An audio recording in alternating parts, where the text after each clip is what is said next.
ಇವನೇ ರಾಯಲ್.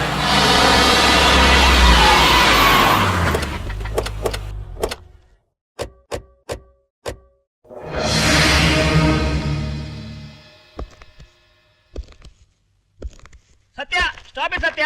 ನನಗೆ ನೀನು ಸ್ವಲ್ಪ ಮಾತಾಡ್ಲಿಕ್ಕಿದೆ.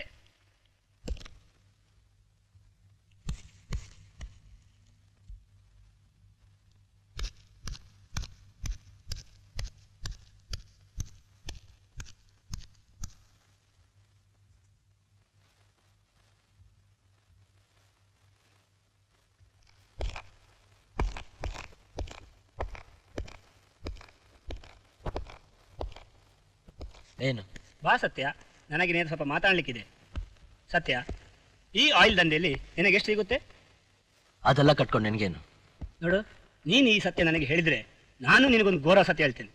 ಏನದು? ಮೊದಲು ನೀನು ಹೇಳು, ಈ ದಂಧೆಯಲ್ಲಿ ಆಯಿಲ್ ರಾಜನಿಗೆ ಎಷ್ಟು ಸಿಗುತ್ತೆ? 2.5 ಲಕ್ಷ. ಅದೇ 2.5 ಲಕ್ಷ ರೂಪಾಯಿನ ಶ್ರೀರಾಜ್ಪುರದ ಕುಟ್ಟಿಗೆ ಕೊಟ್ಟು ನಿನ್ನನ್ನು ಕೊಲ್ಲಿಕ್ಕೆ ಪ್ಲಾನ್ ಮಾಡಿದ್ದಾನೆ.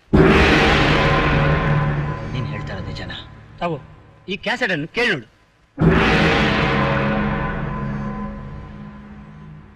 ನೋಡು ಸತ್ಯ, ನನಗೆ ನಿನ್ನ ಫ್ರೆಂಡ್ಶಿಪ್ ಬೇಕು. ಈ ಆಯಿಲ್ ದಂಧೆಯಲ್ಲಿ ಬರುವ ಲಾಭನೆಲ್ಲ ನಾವಿಬ್ಬರೇ 50-50 ಮಾಡುವ. ಆ ಆಯಿಲ್ ರಾಜ ಮತ್ತು ಕುಟ್ಟಿನ ಕೊಲ್ಲೋಕೆ ಆದಷ್ಟು ಬೇಗ ಪ್ಲಾನ್ ಮಾಡು. ಆ ಕುಟ್ಟಿ ಹೇಳ್ತಿರ್ತಾನೆ.